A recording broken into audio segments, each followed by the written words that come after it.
¿tinto o blanco? Como en general, tomo un poco más de tinto que de blanco, sí. Vamos a pasar a mi sección favorita. Chupalla, ya. Eso sí, favorita para ti.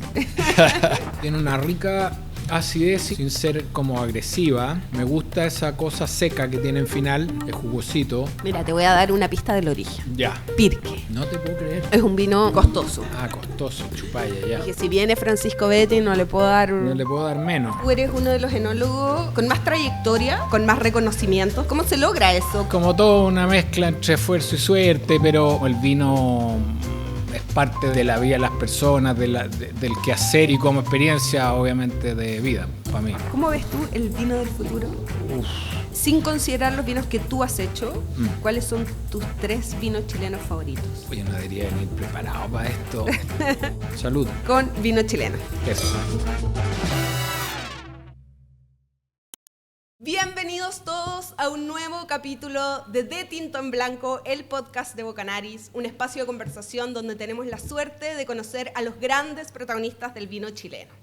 El invitado de hoy fue el responsable por muchos años de algunos de los vinos con más prestigio para Chile. Puso su firma en la etiqueta de vinos que recorrieron el mundo entero, dejando a Chile en lo más alto.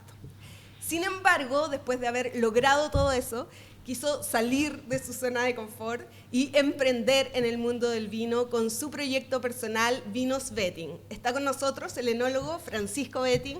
Bienvenido, Francisco. Gracias, muchas gracias por la invitación. No contento con eso, decidimos emprender. Exactamente. Sí, pero bueno, agradecida que estés acá. No, a ti por la invitación, muy contento. Que te hayas animado a aceptar la... No, un lugar histórico ya casi clásico que siempre está apoyando el vino, así que feliz. Bueno, gracias por eso. Antes de pasar de plano, digamos, a hablar de vinos y de tu carrera, de tu historia, me gustaría empezar por el comienzo. Ya. Y que nos cuentes por qué nace esta idea, esta inquietud de dedicarte al vino, de estudiar enología. La enología, pensé, Betty. Mi papá, como todos los padres nos dan ejemplos que se van metiendo ahí de a poco. Mi papá estudió agronomía y era hombre de vino, como, bueno, Chile era un país de vino, ahora tiene de todo, pero en la época el consumo clásico de la mesa era vino, tinto sobre todo, así que crecí con esa un poco influencia. Mi abuelo también era tomadores todos de vino y yo creo que por ahí empezó para la decisión de qué seguir como especialidad, porque agronomía fue una cosa un poco anterior, pero sí. Súper. Sí. ¿Pero tu padre era enólogo? No, era tomador de vino. Tomador de vino, ya. De esos que faltan hoy. Estudió agronomía, no terminó, tenía un campo en Traiguén y de ahí un poco después la vuelta hacia Betis en Traiguén y qué sé yo. Pero había esa influencia del campo y del gusto por el vino como una bebida que era casi un alimento en la época. Claro. Sí. Buenísimo. Oye, decía yo en la presentación que tú eres uno de los enólogos con más trayectoria dentro del vino en Chile, o con una carrera, vamos a decir, más exitosa, con más reconocimientos, por así decirlo. Entonces, ¿cómo se logra eso? ¿Cómo fue un poquito como tu camino para llegar ahí? Me imagino que no siempre obviamente fue así. Entonces, tus primeras pegas, ¿dónde fueron? Trayectoria, no estoy tan viejo. No, pero has hecho grandes cosas en el tiempo que llevas. Sí, es como todo una mezcla entre esfuerzo y suerte, pero partí en Tarapacá, primero en una vendimia, después Santa Carolina, cuando Carolina era la tercera viña más grande de Chile. De ahí me fui a California a hacer siempre tenía como este interés de salir un poco de Chile, ver cosas distintas, y a la vuelta de eso entré a Casa del Apostol, que fue también interesante en la época en que Chile estaba un poco haciéndose famoso con los vinos, al menos afuera, no en la parte solo local. Y esos 4 años con Michel Frew fueron muy buenos. Michel, gran tipo, gran persona, me ayudó harto. Y ahí partió también la influencia venía Michel Roland para acá y se juntaban todos, hablaban en francés todo, yo no entendía nada. probaban vinos, traían vino de Francia y yo ahí estaba medio frustrado, así que me venía a estudiar francés aquí al chileno francés que ahora es en Liguria. Y después de eso postulé a unas becas y para irme a estudiar a enología, un posgrado, un máster a Francia. Y a la vuelta de eso pasé por Argentina, fue una experiencia media compleja, todo sirve, pero interesante como aprendizaje. Y después la Postol, Errázuriz, y ahí estuve 23 años. Harto tiempo, ya vamos a hablar de eso. Mucho tiempo, sí. En tu paso por Francia, sí. ¿Sientes que estuve leyendo ahí algunas entrevistas o reportajes de tu carrera y donde mencionabas que tú sentías que te había marcado como harto eso como en tu visión del vino, tu paso por Francia, tu estudio allá? Sí. Yo creo que todo el mundo está medio marcado por lo personal, como que uno habla de la carrera, pero en mi caso yo quería salir de Chile y despejarme y aprender cosas nuevas y qué sé yo. Me fui también por amor, que como pasa, había conocido a mi ex mujer en esa época, antes en una de las vendimias que fui a hacer a Francia. ¿Ya? Y me fui por eso también, así que es una mezcla, no es pura profesión. Francia, claro, te marca mucho porque lo que a mí me gusta de Francia es esa cosa más intuitiva que tienen, como el vino es parte de la vida de las personas, del quehacer y no tan cuadrado, no tanto análisis. O sea, yo terminaba las vendimias a las 8 y me iba a la casa, ¿no? Y en cambio acá en Chile a la 1 de la mañana y todavía que el remontaje, es otra mirada y mucha importancia de la calidad de la uva, el origen. Fue muy marcador globalmente y como experiencia obviamente de vida para mí. Claro, ¿y cuánto tiempo estuviste ahí? Estuve casi 2 años ahí en Burdeos, que es una ciudad preciosa. Yo la primera ciudad de Europa que conocí fue Burdeos, me aterricé en Burdeos. Y en la época no era tan preciosa, era todo negro, estaba todo bien. Después lo recuperaron mucho, han invertido en una ciudad lindísima. Digamos. Sí. Y en Errázuriz, 23 años estuviste. Por ahí, 24 tal vez. Lo que pasa es que hice esta transición en la que fui saliendo un poco de la viña de a poco, a partir del 2020. Seguí como enólogo hasta el 23 más o menos, y 4 y 5 ya más externo. Así que medio... ¿Y cómo fue tu recorrido ahí? ¿Llegaste como...? Ese es divertido.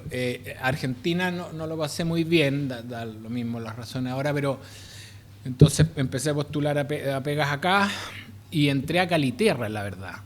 Me contrataron como enólogo de Caliterra, se había ido Rodrigo Banto a Suiza y yo llegué con todas mis cajitas y mis cositas ahí y no alcancé ni a desembalar. La Leticia, mi exmujer, todavía estaba en Francia y ahí Eduardo, un par de meses después, me entrevistó un poco para saber quién era, porque me había contratado el gerente de operaciones y me dice que quería que me hiciera cargo de Errázuriz. Ricardo, mi hermano, que lo conoces, él fue enólogo de Errázuriz antes que yo como asistente, muchos años. Entonces conocía un poco la casa y las exigencias de Errázuriz y de Eduardo. Entonces yo le dije que no quería. Que estaba súper bien en Caliterra. Me dijo, no te estoy preguntando, te estoy diciendo que te tenés que cambiar.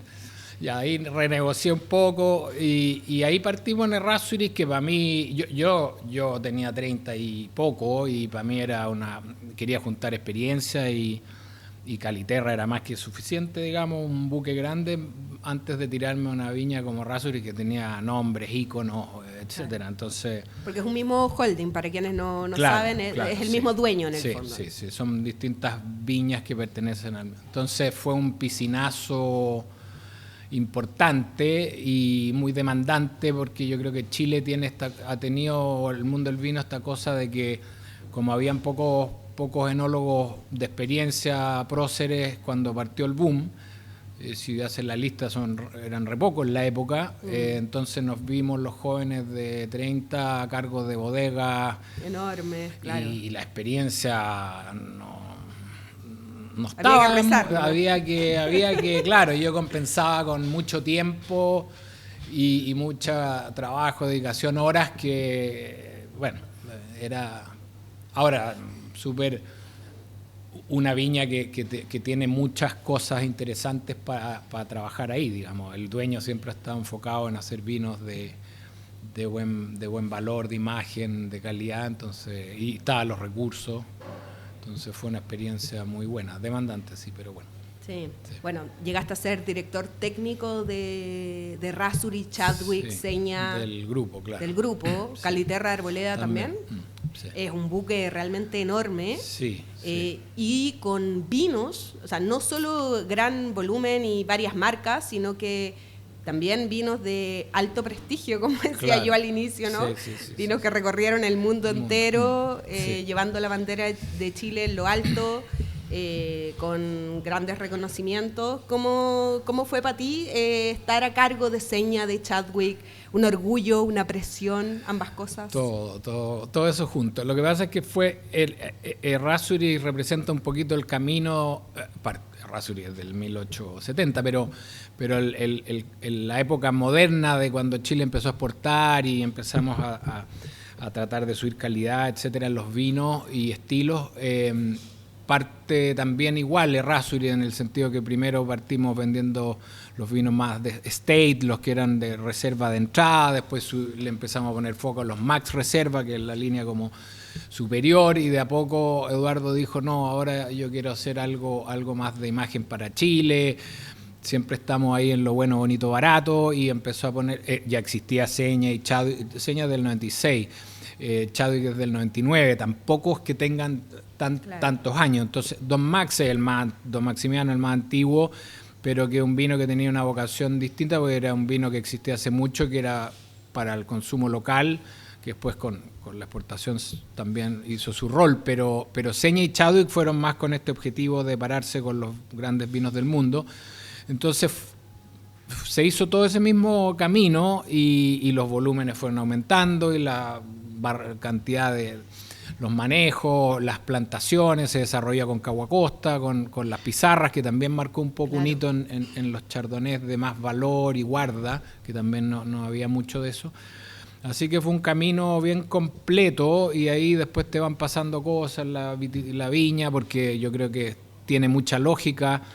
Y estaba un poquito, no conversaban tanto antes el viñedo con el vino, después obviamente que tienen que estar ligados, y ahí me pasaron esa parte, así que fue y además un equipo, uno siempre es medio egocéntrico, pero el equipo de Rasury es buenísimo, los enólogos que están ahí son senior. Un equipo grande igual, ¿no? No es tan grande, pero es un equipo que no ha rotado, o sea, los enólogos que están a cargo del día a día y eso son tipos de mi edad y menos conocidos, porque siempre hay como una cara en esto, pero que tienen mucha experiencia y trabajan como locos y son... Yo hice una vendimia ahí en Sagrada Familia. Sí, claro, estaba esa bodega con Vladimir. Vladimir todavía está a cargo ya llevaba muchos años. Está a cargo es el gerente agrícola. Buenísimo. Con él trabajé 20 y tantos años. Súper. Sí. Oye, ¿y tú que estuviste, hartos años como en estas grandes ligas, por así decirlo? Sí. ¿Cómo es hacer un vino para tener 100 puntos? Bueno, Eduardo en eso es bien...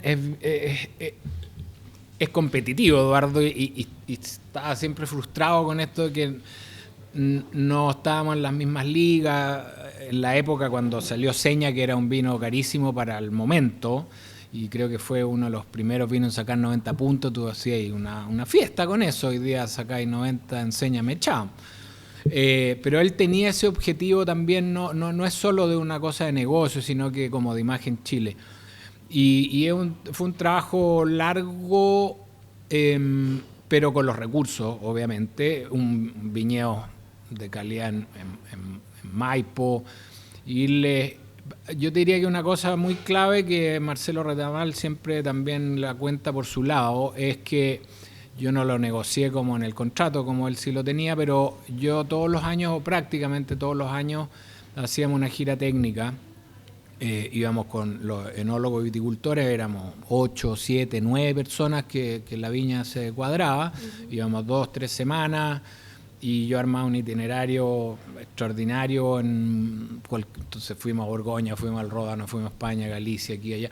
Esa como visión también no tan ombliguista, sino que ver dónde realmente estamos parados, entender los estilos también, los desafíos, no como copia, pero como referencia. Yo creo que también fue bien clave para como el trabajo. Y después te diría que como lo que te dije antes, de que a los 30 años te carga un buque, yo te diría que con poca experiencia y no tienes tu estilo propio. Entonces, y a los 30 te mandunguea el gerente comercial, te mandunguea el dueño, el gerente general. Y estaba toda esta idea más de hacer vinos más americanos, dulces, maduros, alcohólicos, para los puntajes de Parker. Y fue también lo que hice por harto tiempo, hasta que en un minuto, por ahí por el 2009, 2008, no me empezó a gustar mucho a mí ese estilo. Y ahí partió un camino más o menos largo de decir ya qué me gustaría ir afinando, cambiando, etcétera. Y eso es lo que hicimos a partir del 10, 11, 12 en Seña y Chadwick, y que uno ya lo ve y lo siente y lo está plasmado a partir de como del 2014. Ya. Que fue un poquito una apuesta. En Chadwick pasamos de cosechar una fecha X a cosechar un mes antes. No estoy diciendo que ese sea necesariamente el camino, son lo que nosotros cambiamos como estilo.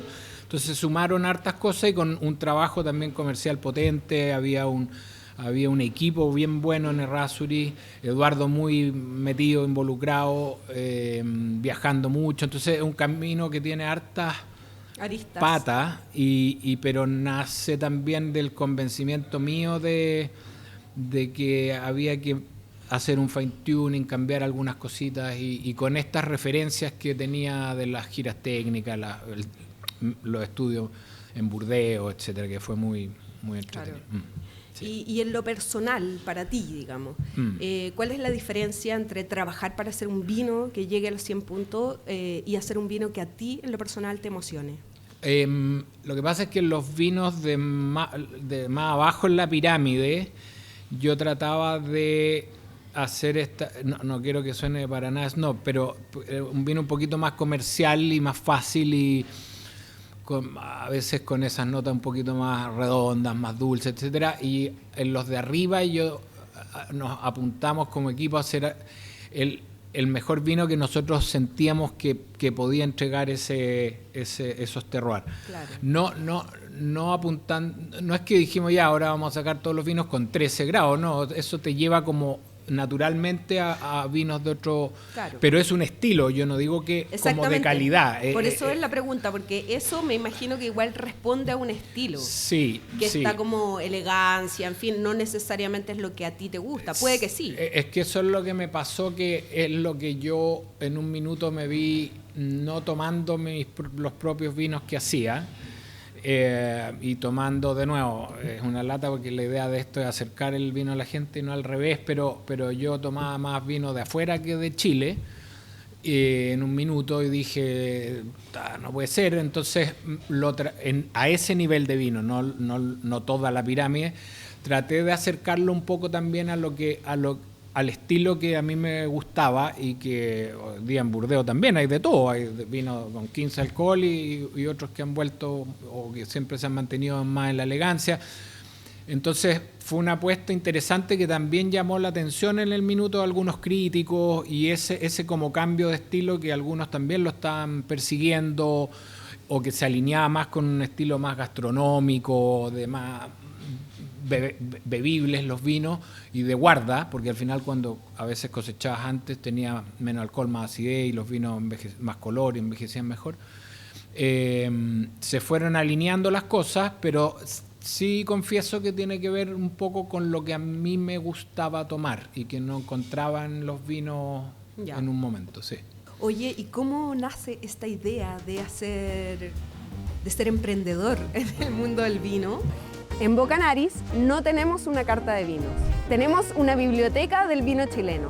Más de 300 etiquetas, desde pequeños proyectos familiares hasta íconos reconocidos mundialmente. De mar a cordillera, desde el desierto de Atacama hasta la Patagonia. Chile entero servido en una copa.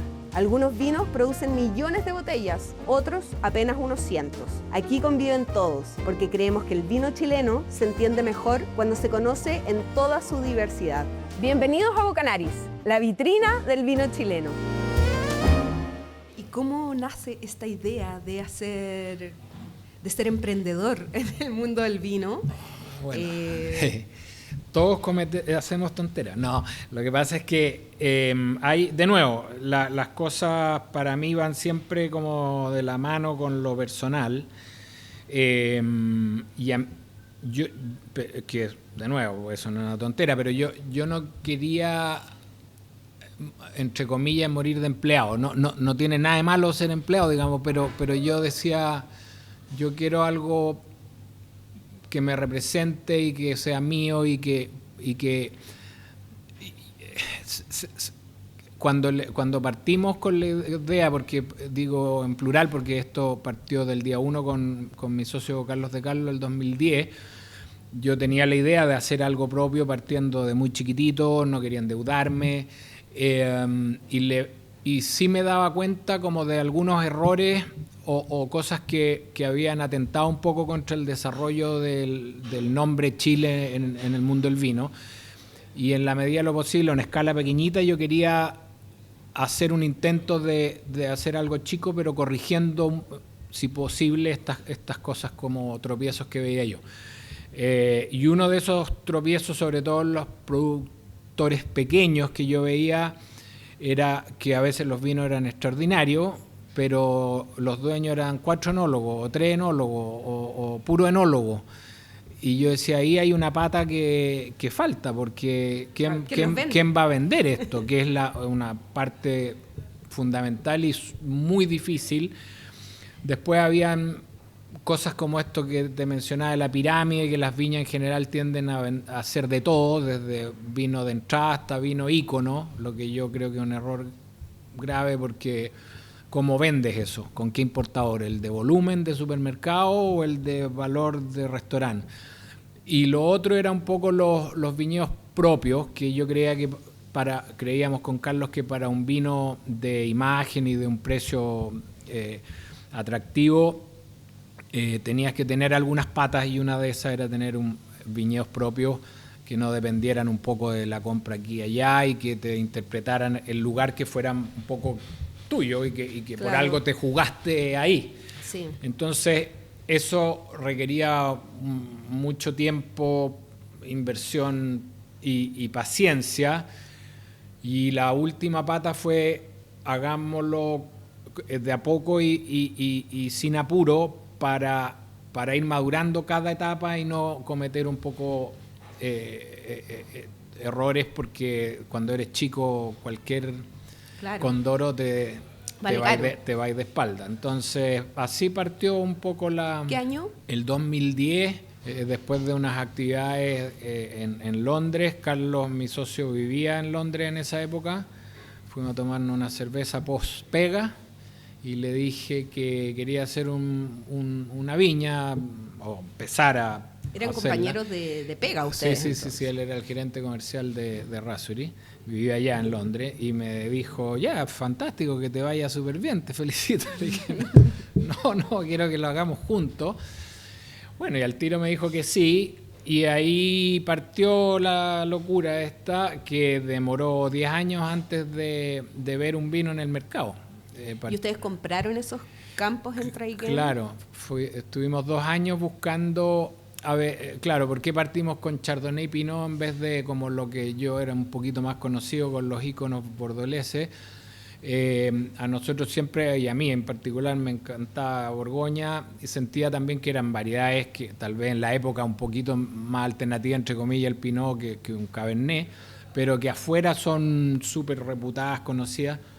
Entonces, y comprar un viñedo de Pinot y Chardonnay ya produciendo en un lugar que a mí me gustara y que pudiéramos pagar. No veíamos dónde, y por lo tanto, como había que partir de cero, o sea, plantar y esperar que produjera, en cambio Cabernet, yo sentía que se podía encontrar algo interesante a comprar al tiro, no plantar de cero.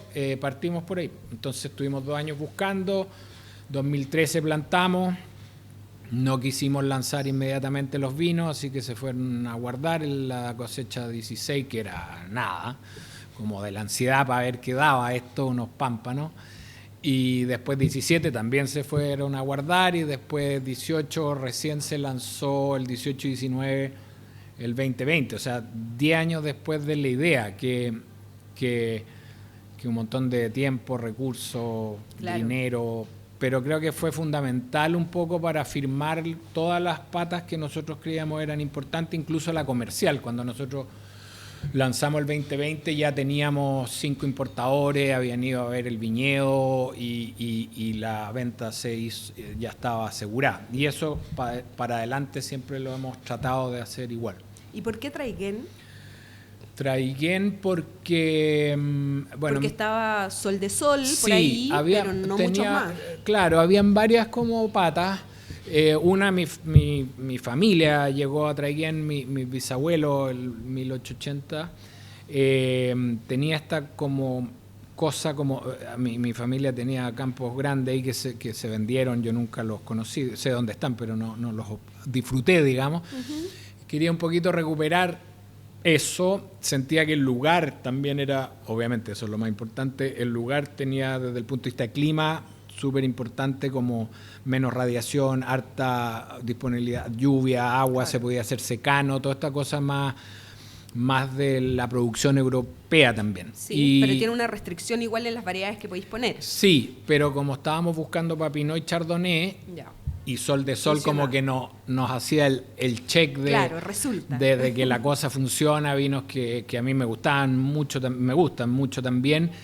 No era un piscinazo absoluto con 0 agua, era algo de agua había en la piscina, y después había que buscar como el clima a mí me cuadraba muy bien. Pensé que iba a ser mucho más frío y más difícil como de llegar a madurez, que eso no fue tanto el caso, pero después había que buscar el suelo, y ahí estuvimos recorriendo harto hasta que encontramos un lugar de suelos no tan fértiles, un poquito son arcillas, pero arcillas más viejas, menos fértiles, y que funcionan súper bien para la viña. Así que ahí plantamos el 13 y partió la espera, y bueno, los vinos salieron un poco como con el estilo que esperábamos, con buenas acideces, con alcoholes más moderados, hay menos energía, hay un 25, hay unos estudios de la Chile que tú te paras casi en cualquier parte y te dice como la radiación solar y la energía que llega al suelo. Y hay como un 25% menos que en la zona central, que para mí hace una diferencia como importante. ¿Y en qué? ¿Cómo podría explicarle a la gente cuál sería la diferencia? Es que estas variedades, y Chile, y la capa ozono, y el cambio climático, y todo eso, el que tengas como menos energía pura directa, las pieles se queman menos, el pinot, que es súper delicado, pierde menos color. El chardonnay, cuando queda más expuesto, incluso en Traiguén, que tiene un verano corto, pero en verano hace calor, queda dorado, y yo prefiero, y se pierde un poco acidez. Entonces toda esta condición global, hay más nubosidad, el verano es más corto, hace que tengas vinos que tienen una acidez un poco más alta, pH naturalmente más bajo, se guarda bien la fruta, hay harto aroma, harto color. Un poco por ahí va la mano. Y hoy día, ¿cuál es la línea de vinos? ¿Cuál es el nombre de tus vinos? Partimos, son 9 hectáreas de Pinot y 6 de Chardonnay. Estamos plantando ahora otras 3 más de Chardonnay, que anda muy bien, y una variedad que siempre tiene demanda. Yo veo que incluso a nivel consumidor, como que mucha gente se ha ido pasando del Sauvignon al Chardonnay, hay un atractivo, y también cambió el estilo, creo, claro, como vinos más bebibles. Tenemos la entrada que se llama Los Parientes, y el vino de arriba que se llama Los Primos. ¿Y por qué Los Parientes y Los Primos? Mira, la explicación como de asociada al viñedo tiene que ver con que Los Parientes es un vino de mezcla de todo el viñedo, entonces todos los cuarteles más o menos relacionados, como es una mezcla completa, son parientes, que es una relación más general. Yeah. Los primos es porque para hacer los primos lo que trabajamos es como tratar de identificar dentro de las distintas parcelas que tenemos los lugares que nos parecían como para hacer un vino, para hacerlo en simple, como más serio y con más complejidad, un poco más capas, más potencial de guarda. No una cosa solo de calidad, sino que de un estilo de vino más de guarda y más potencial. Y eso como que lo identificamos en un par de lugares específicos, y por eso que son primas las parcelas, porque forman, y son siempre más o menos de las mismas parcelas. Ahora, lo que pasa es que contamos siempre por el lado una historia de porque los primos también salió ahí medio como de, no sé, de reflexión ahí que la persona que finalmente nos ofreció la tierra es primo mío. ¿Ya? Y que tiene campo en Traiguén y que nos dijo, bueno, porque ya todo es gigante, todos son hectáreas y hectáreas, nosotros buscábamos, no sé, 20 hectáreas y te ofrecían 200, imposible. Y él me ayudó a ir a ver distintos lugares de gente que conocía, y yo le decía, pero no, y hasta que un día me dice, ya, pero ustedes, ¿cuánto andan buscando? Esto como un año después. No, 20 hectáreas, nos dice, pero qué ordinaria, eso es nada. Ya, eligen los campos míos y si encuentran algo que les gusta, yo entro como socio del viñedo. Y encontramos un lugar muy bonito y ahí, pero él no es, la historia es media latera, pero él no es primo, vive en Traiguén y es el hijo por eso es el hijo de la hermana, cáchate el enredo, de uno de los mejores amigos de mi papá. Ya. Entonces, este amigo de mi papá, cuando yo tenía como 15 años, me dijo, oye, le dijo a mi papá, ¿qué va a hacer este cabro en septiembre? No, nada, está de vacaciones, ya queréis que lo lleve a Traiguén al campo de mi hermana, y allá está el hijo de la hermana de este amigo de mi papá, que era Gastón. Cuando estaba allá a los 15 y me sacaba a pasear este gallo a la fonda y qué sé yo, para no tener que hacer esta misma explicación latera, de decir, no, es que el hijo del amigo de mi mamá, decía, este es mi primo de Santiago. Claro. Entonces nos tratamos de primos, pero no somos primos. Pero ellos son de Traiguén, la familia y todo. Y por eso también el homenaje un poco a los primos. Ah, buenísimo. Sí, esa es la historia. Y hoy día, ¿dónde están vendiendo sus vinos? ¿Están exportando principalmente? Sí, o cuéntanos un poquito sobre eso. Para nosotros Chile es bien importante. Lamentablemente las viñas chicas todas tienen que exportar harto, mucho para afuera, que en un minuto se veía como algo glorioso. Yo siempre he encontrado que es terrible. Me gustaría poder vender más acá, como hace Estados Unidos, Argentina, etcétera. Es un desafío más grande tener que estar vendiendo el 90% de tu producción afuera. Pero Chile hoy día está pesando como el 12% y partimos en el 6%. Entonces para nosotros es un bonito crecimiento, ojalá siga así. Y partimos en 5 mercados y hoy día vamos en casi 30. Ya. Que para una viña de este porte es harto. Sí, Japón es el principal mercado lejos, y tenemos un importador extraordinario ahí que es muy especializado en vinos de Borgoña, tiene puro filete de Borgoña y de puro cariño que nos tiene, que lo conocemos hace 20 años, nos toma a nosotros. Sí. Súper. ¿Tinto o blanco para ti? Buena pregunta. Diría que globalmente una pistola en la cabeza, tinto, pero hay blanco. A lo mejor para elegir como lo que más me gustaría sería tal vez un gran blanco Borgoña, pero como en general tomo un poco más de tinto que de blanco, sí. Si, sin considerar los vinos que tú has hecho, ¿cuáles son tus 3 vinos chilenos favoritos? Yo no debería venir preparado para esto. Mira, me gusta mucho lo que hace Garage, los vinos de Derek Mossman y la Pilar, que pasa colada, sí, digamos. Sí, uno siempre dice Derek, no sé por qué. No, voy a reivindicar a la Pilar. Ricos vinos. Me gusta, bueno, lo que hace Reta también, por supuesto, en el norte, Martán también. Me gusta ese estilo de vinos tizosos, bebibles, de alcoholes moderados. Hay harto, me gusta lo que hace Edgar Carter. Hay varios que me gustan. Si Chile se tuviera que representar en 5 botellas como país vitícola, ¿quiénes serían los 5 enólogos más adecuados para hacerlos, a tu juicio? Ya. Creo que Marcelo Papa es aparte gran tipo, hace vinos con un sentido total, global, digamos. Marcelo Papa, ¿qué separía, por ejemplo? Es un juego, ¿eh? Sí. No, yo creo que interpreta bien los Cabernet, Chardonnay también, Amelia, que hace. Después el Reta yo creo que podría ser también algo por ahí, tipo un gran Chardonnay. Creo que tiene esa mano bien afinada, tipo que ha viajado harto también. Chuta, 5, qué difícil. 5. Llevas el Cabernet y el Chardonnay de la mano Marcelo Papa. Mi hermano yo creo que ha hecho cosas muy interesantes, como este vino que tienen en Itata, que no me acuerdo ni el nombre. ¿Que es Creolé, algo así o no? No, el más pituquín, que tampoco es que valga un disparate, este que es de parras antiguas, pero en general lo que él hace me gusta cómo interpreta los lugares. Tu hermano, que es Ricardo Betti. Sí, que nunca lo menciono y creo que hace súper buenos vinos. A él lo pondría ahí haciendo como un censo de Itata. Claro, algo por ahí, lo que hacen viños, que son súper ricos también esos vinos. Y que es un proyecto que también me encuentro atractivo. 3 lleváis. Pasemos a la siguiente mientras pienso.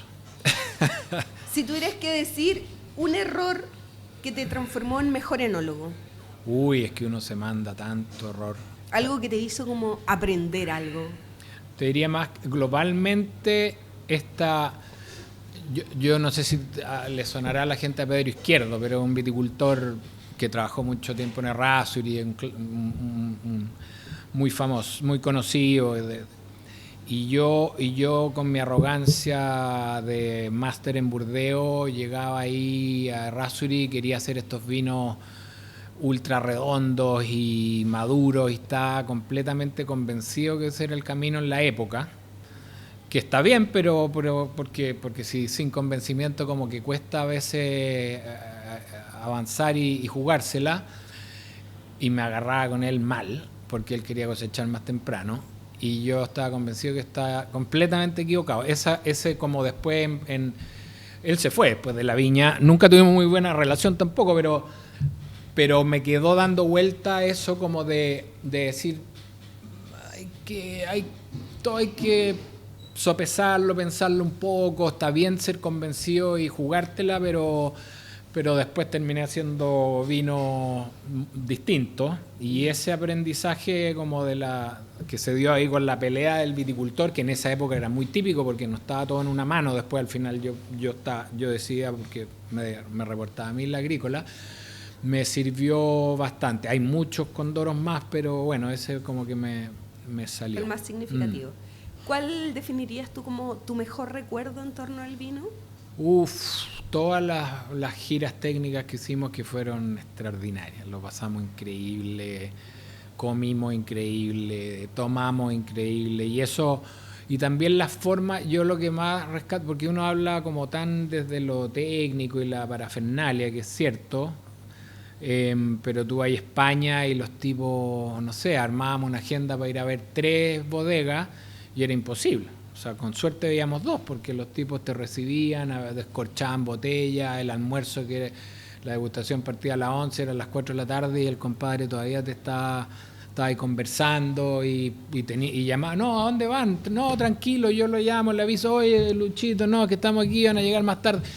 Esa cosa no tan de industria, más de lo que es el vino, que lamentablemente, bueno, está desafiado acá hoy día. Sí. ¿Qué opinas tú sobre esto que hoy día se habla mucho de cambiar un poco el lenguaje del vino para acercarlo a la gente, a nuevas generaciones, ¿consideras que es el camino correcto o crees que en ese camino el vino va perdiendo relato? Yo creo que lo que pasa es que el vino, como decía antes, era parte de la mesa, no tenía tanta intelectualización de nada.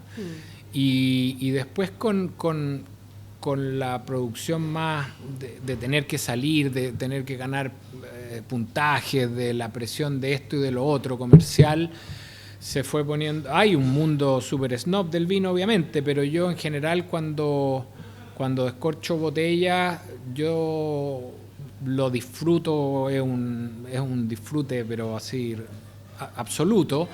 Y no estoy como viendo tanto que si la cosa tiene frambuesa o la... Claro, es el la disfrute general. Y eso yo creo que, claro, falta... Ahora, yo creo que no hay que como infantilizar a la gente. Lo que pasa es que el consumidor, cuando tú le haces y te debe haber pasado a ti, cuando le haces una pequeña exposición, una pequeña cata y le explicas y le contrapones cosas y le dices, mira, esta es la descripción, pero busca esto, y el tipo y lo ven desde cualquier cosa, desde fruta, desde las notas especiales del cirao, desde si tiene bret o el corcho, y los tipos, la gente lo descubre. Yo creo que hoy día el desafío es que el vino es una bebida casi más nomás hoy día. Hoy día lamentablemente competimos con mocktail, cóctel, cerveza, vinos con sabor, color, destilados, gente que ya no consume porque los jóvenes entienden que tiene algún riesgo también de salud. Yo creo que cuando uno lo consume, pero al final la vida también es para disfrutarla. Entonces, si tú me decís una vida sin vino, yo me mato. Sí. Prefiero que me enfermarme del hígado que no tomar vino. Claro. Sí. ¿Cómo ves tú el vino del futuro? Es que... Bueno, vamos a decir futuro, 20 años más. Yo sí, no sé. La verdad es que es algo que me vengo preguntando con Carlos, lo venimos analizando hace mucho rato, más desde un punto de vista de negocio, obviamente, que tú decís, chuta, ¿esto para dónde va? ¿Cómo va a seguir? Y es difícil apuntarle. Creo que hoy como que veo estos dos mundos, uno la cosa más de bebidas, donde las viñas grandes van a seguir vendiendo vino, pero ya hay otro vino, es un vino que no es vino, digamos, que tiene poco alcohol o cero alcohol y tiene sabores, colores, como un cóctel en base vino, claro, que es lo que es. Y yo creo que el negocio del vino, el mundo del vino se achicó y no va a volver a ser lo que fue, por muchas razones, y hay que internalizar eso. Pero creo que siempre hay gente como a contrario de lo que dijo Chalamet, que va a la ópera y va al ballet, y puede que sea más nicho en el tiempo, pero yo creo que siempre va a haber gente que quiere probar vinos hechos de un lugar a mano, puede ser a lo mejor algo más pequeño, pero va un poco por ahí, como esa necesidad humana de tener cosas relacionadas con la naturaleza, claro, con más identidad, con una también. Identidad, sí, creo. Si tuvieras que elegir dos personas del mundo del vino en Chile a quienes admiras, no necesariamente tienen que ser enólogos, ¿a quién dirías? Pueden ser sommelier, empresarios, periodistas. Soy malo para eso, como de la admiración. O quien reconoce que ha hecho... Sí, es que digo porque en general me cuesta eso, pero creo que hay en sus distintas etapas, podría ser una lista larga, voy a mencionar a Aurelio Montes, con quien no tengo ninguna relación muy cercana, no somos amigos ni nada, como sí con otra gente, porque más allá de los vinos y de los estilos que son distintos a los míos, creo que hizo algo que puso a Chile en el mapa, exitoso, se preocupó, fue orgánico para crecer. Yo creo que esto, para que no desaparezca, también se necesita esa pata, esa visión, partió arrendando bodegas, o sea, se enfocó en un mercado que pagaba como Estados Unidos, no tuvo 500.000 etiquetas. Creo que eso como caso de empresa de vino, yo lo encuentro extraordinario, lo que hizo. A nivel de Conchitoro creo que también, Guilizasti creo que es un tipo brillante. Y después de vino, bueno, hay un montón. Pablo Morandé en su minuto, desde el punto de vista de los vinos que hizo, cómo posicionaba a Chile, siempre me gustó lo que producía, lo que hacía. Y así suma y sigue, pero creo que nos falta, claro, yo digo una lista, tal vez no es para tanto, creo que nos faltan a lo mejor más personajes como del mundo del vino, no sé, como si uno va a Francia hay chorrocientos mil, si va a Italia lo mismo. Creo que tenemos esta cosa más insular que de personalidad, de forma de ser, idiosincrasia, que nos cuesta también, y como aportamos todo, imagínate el desafío. Creo sí, que... Sí. Y del reconocimiento también al par, ¿no? Yo creo que ocurre poco. Yo creo que hay... Yo eso, como que los argentinos son lo opuesto. Claro. No tengo idea si es una técnica muy buena de comunicación y todo, pero se alaban todos con todos. No sé cuán genuino sea, pero lo veo cada rato y creo que al final... Uno desconfía de eso como chileno, ¿no? Sí, como que uno dice, no, pero lo encuentro bueno, fíjate, porque si uno no reconoce a los pares, claro, estáis siempre como compitiendo y codazo. Yo creo que en Chile hay... Yo creo que el desafío de Chile, que los vinos han sido... Hoy día creo que se prueban los mejores vinos que se han hecho nunca, hoy que antes. Pero el problema para mí es más comercial y de imagen país. Creo que a nivel de la industria, que horrible palabra, además, como se han cometido errores grandes que es difícil revertir. Pero a nivel de vinos, de proyectos, hay cosas muy buenas, pero que están súper desafiados para ser exitosos como negocio y que subsistan. Lo veo súper difícil. Claro. Oye, vamos a pasar a mi sección favorita. Chupalla, ya. Eso sí, favorita para ti. El momento más esperado de toda la gente que nos ve. De todo el mundo, para quedar en ridículo. ¿Ya? Mira, ¿por qué es mi sección favorita? Porque es más o menos el momento de conexión entre el paladar de un experto, que eres tú, y el vino, ¿no? Que hemos hablado casi una hora del vino. Aquí hay uno en una copa, a la espera, en el fondo, de ser explicado. Sí, más que explicado, tiene que ver con lo que dijiste, ¿no? Contado. Como con esa sensación general o cómo lo percibes tú. Al final vamos a revelar de qué vino se trata. Entonces la idea no es decir me gusta, no me gusta o es malo para que nadie se ofenda, pero sí de pronto qué características puedes encontrar, qué te dice el vino en la boca, de eso qué podría sospechar, si eventualmente hay alguna pista de qué cepa podría tratarse. Vamos a ver. ¿Empezamos? ¿Estás listo? Empezamos. No estoy listo, pero hay que empezar. El color está bonito, me gusta. Tiene esas notas rojas vivas. Pero no es tan denso, es un poquito translúcido. Eso te puede dar algunas pistas. Mira. La nariz tiene como un poco, tiene fruta, algo rojo, pero no es pura fruta. Oye, ¿le podría explicar a la gente por qué se hace esto? La otra vez alguien ponía en los comentarios como del Instagram, parece, como por qué hacemos esto tan ciútico, consideraba la persona que comentó, de hacerle así, pero tiene una explicación, ¿verdad? Sí, pero claro, pero hay una deformación profesional de nosotros que estamos todo el rato dándole vuelta a la copa, como un tic, pero es un poco al agitar las moléculas, digamos, más volátiles salen y uno siente el aroma algo más fuerte, más intenso. Claro, se expresan, se liberan. Sí. Me gusta esa como un poquito de discreción que tiene, no es un puro bombazo de fruta directa, tiene una cierta austeridad, no sé si una notita entre un poquito tierrosa, algo de grosella, tiene esa cosa de capitas tenues.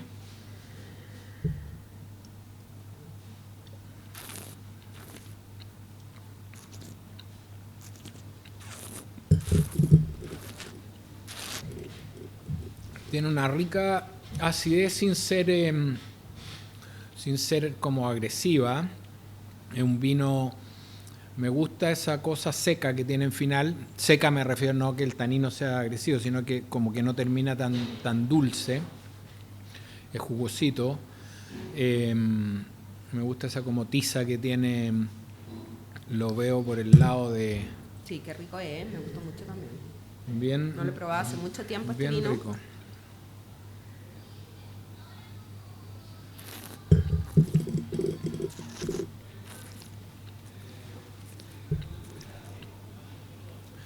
Sí, va como por ese lado más maulitata, tal vez más vino entre, no sé si tendrá alguna mezcla, pero país con alguna cosita que le levanta la acidez. No es un vino así goloso ni súper estructurado, pero me gusta. ¿Lo sientes como suave, como amable en la boca? Sí, con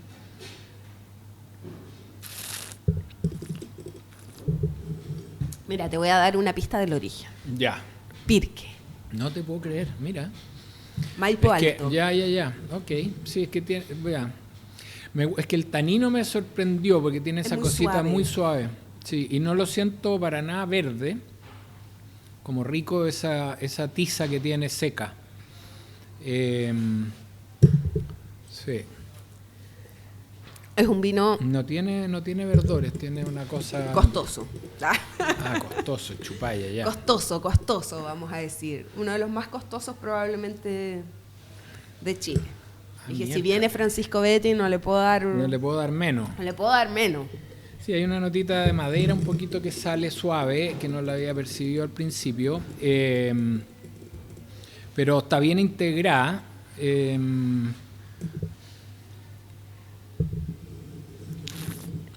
Qué rico, me encantó este vino en la boca. Además que hasta ahora Lo siempre que el más me vino sabe gusta es mejor. eso, esa cosita como tizosa, no lo siento cálido, ¿Y cómo definirías esa nota tizosa? como que tiene texturas, como que no es esa cosa como de rugoso, repente en el fondo. plana, media fofa que no me gusta tanto en los vinos. Me gusta cuando tienes un pequeño como agarre así suavecito. Claro, que como si fuera poroso. Sí, eso me gusta porque siento que te limpia, lo hace bebible.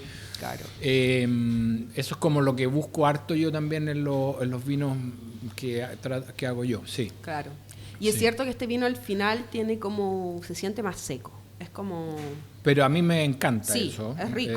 Sí. Es que hay mucha gente que yo diría que mira, yo siempre encuentro que esto que voy a decir ahora es súper desilusionante o impopular para el mundo del vino, pero es lo que yo veo en la realidad, en el ejercicio de vida, ni siquiera profesional, sino que en la vida, que es que a la gente le gusta el vino dulce. Sí, no, sí es verdad.